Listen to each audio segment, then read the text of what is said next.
Proyekto Helmo.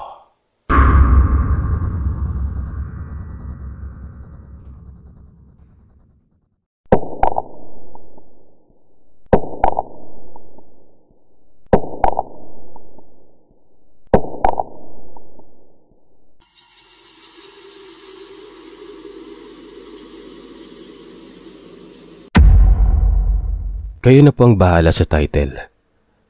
Basta yung bahay na tinutukoy ko, Hugis Cruz. Ako po si Ann. Hindi ko totoong pangalan. Taga Negros Occidental.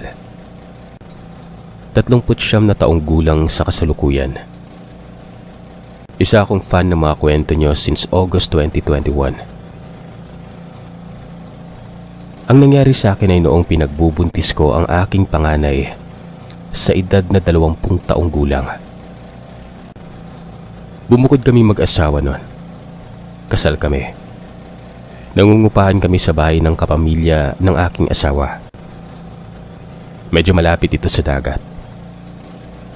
Ang ginawa po namin ay kami ang nagpapaayos ng bahay ng mga kulang at doon ay ipapabawas sa renta namin ang lahat ng aming gastos. Mabuti na lamang at merong espasyo para sa konting tindahan. At ang bahay po ay may ikalawang palapag. Baguhan kami sa ganung lugar. Wala akong masyadong kakilala pero may kaibigan na ako sa kalapit bahay ko na may tindahan din ng nanay niya. Noong una, nagbenta ako ng uling per pack at nagbebenta pagkahapon ng arroz caldo o lugaw, mga barbecue, hotdog, tinapay para, alam niyo na, may konting kita. At dahil sa graduating student pa lamang ang aking mister sa college noon, ang trabaho niya ay isang gasoline pump boy. Nag-OJT na rin po siya noon. Meron siyang schedule na umaga ng alas 5 ng madaling araw hanggang alas 2 ng hapon. Merong alas 8 ng gabi hanggang alas 5 ng madaling araw.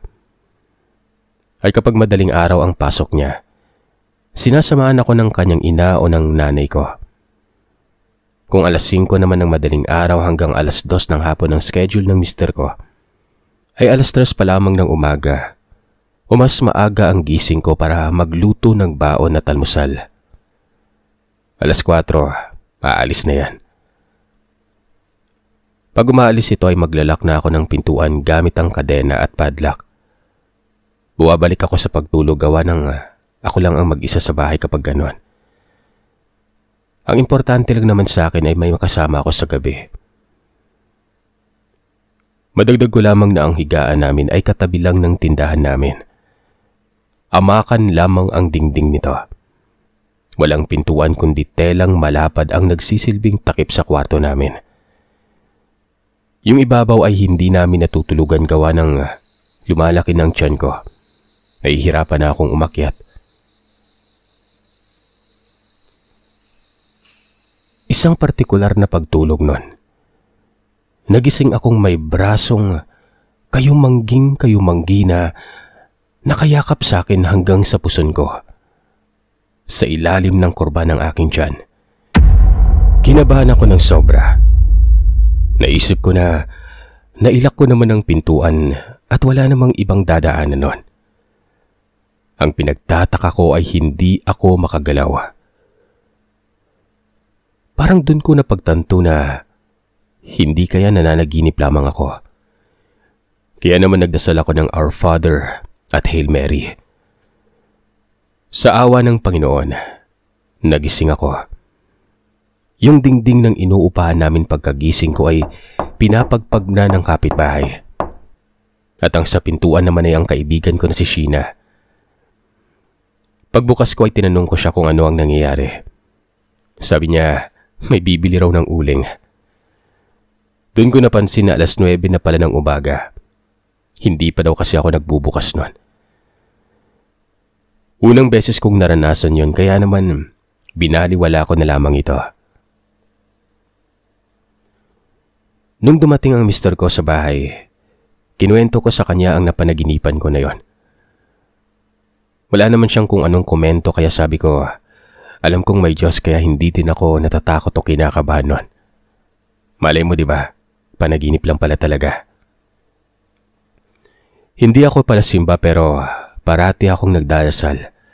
Tsaka ex-choir member po ako sa simbahan dati, bago ako nabuntis. Ilang linggo ang nakalipas. Nagkasabayan kami ng kapitbahay ko na si Joy. Hindi niya totoong pangalan. Magpiprenatal sa barangay namin kaming dalawa. Hindi kami ganun ka-close pero alam kong may gusto siyang sabihin sa akin patungkol sa bahay na inuupahan ko. Nagtatanong siya ng kung ano-ano. Kung ako raw ba yung may-ari ng bahay at kung hindi raw ba ako takot mag-isa sa bahay na yon. May pakiramdam ako na may tinutumbok ito pero hindi ko na lamang din talaga inalam. Yun nga lang talaga, ang unang pangyayari sa akin kanina. Nasundan pa yon. Pagkaalis ng mister ko ay balik tulog ulit ako sa papag namin. Parehong posisyon. Nagising ako na ganun pa rin yung ginagawa niya. Nasa sinapupunan niya yung mga kamay niya. Pero noong mga panahon na yon, naging kalmado ako at nag-isip. Naghanap ako ng palatandaan sa braso niya na nakapulupot sa tiyan ko noon. At kahit kulay kapina ang balat niya, ay may napansin akong malapad na kulay itim sa braso niya. Hindi na naman ako makagalaw kaya nagdasal ako ng Hail Mary noon. Nagising ako. Pagkagising ko ay ganoon na naman. May tumatawag sa akin sa labas ng bahay. Ang nanay naman ng kaibigan ko at bibili daw ito ng uling. Pinagbuksan ko ito, pero nakikita ko sa mukha niya ang pag-aalala. Nagtanong ito kung okay lang daw ba ako gawa ng hindi ako sumasagot. Tumango naman ako at sumagot na napasarap lang ang tulog ko. Nagbukas na rin ako ng tindahan. Noong mga panahon na ito ay may tinda na rin ako mga biskwit at mga candy. Kinahapunan, dumaan ang kapitbahay kong buntis, yung kasama ko sa prenatal noon. May dala siyang merienda. Nung papasukin ko siya, ayaw niya. Sa labas na lamang daw siya kasi nagmamadali at magluluto pa ito para sa hapunan nila. Nakapagtataka gawa ng mag-alas 4 pa lamang naman ng hapon nun. Ako naman ay inantay ko yung mister ko galing sa OJT niya. Rest day naman ng mister ko kinabukasan dahil may konsulta din ako sa OB-GYN ko nun. At ito na nga, Sir Seth. Habang kami ay nagmimerienda ay napatanong ang buntis na si Joy. An, wala ka bang nararamdaman sa bahay na to? Napangiti ako at nagsabing, wala naman, okay lang naman. Bakit? Hindi ba nakikwento sa'yo ng kaibigan mo na si Sheena tungkol sa nangyari sa may-ari ng bahay na to? Na ang may-ari mismo, sinaniban ng isang demonyo. Dun, Sir Seth, ay nagsitayuan ng mga balahibo ko. Ramdam kong pati sa buhok ko at saktong tumigas ang tiyan ko nun. Nagtanong ako kung bakit nangyari yon. At sa pagkakakwento ni Joy, ay ang second cousin daw ng mister ko ay muntik nang lumundag sa bintana sa itaas ng bahay na ito gawa ng nagwawala ito at pulang-pula ang mga mata.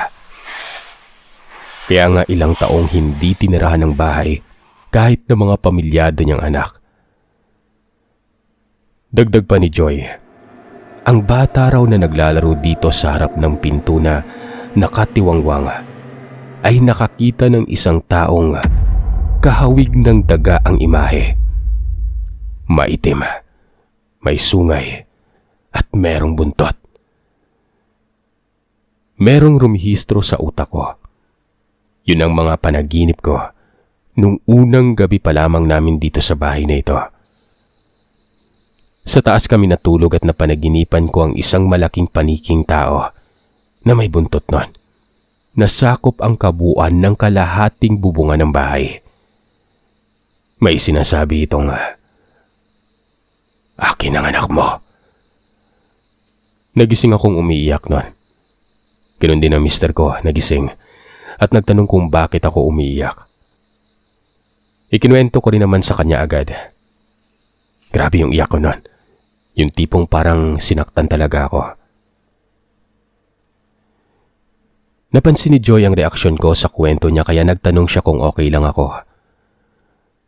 Ikinuwento ko sa kanya ang lahat. At doon ay nagulat si Joy dahil bakit daw parang wala lang sa akin yon. Kaya natawag ang pansin ng iba, pati ang kaibigan kong si Sheena at nanay niya na nagkwento na rin.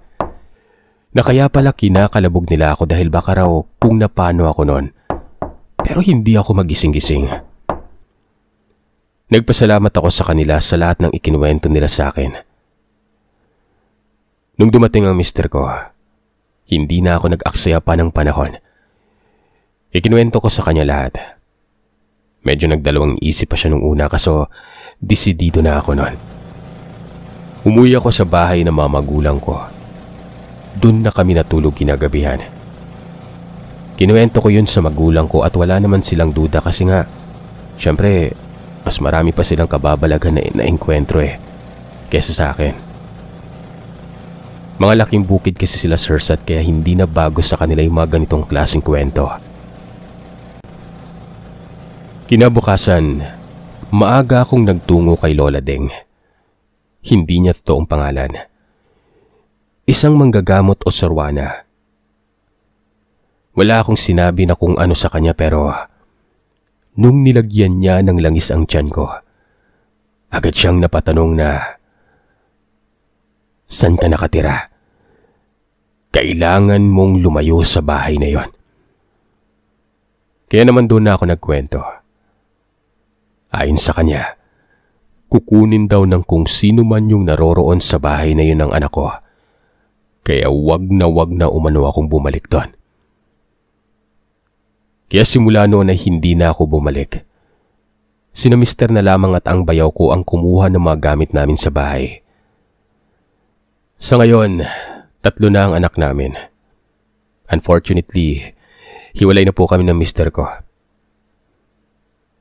Hindi ko na lang ikikwento gawa ng baka mapatili kayo at ang mga listener mo. Alam mo Sir Seth, ang laking tulong ng panalangin sa buhay natin, lalong-lalo na sa mga masasamang elemento gaya nun. Kaya sa mga listeners na kagaya ko, wag na wag kalimutang magdasal palagi. Maiging may alam tayo, kahit na anong dasal.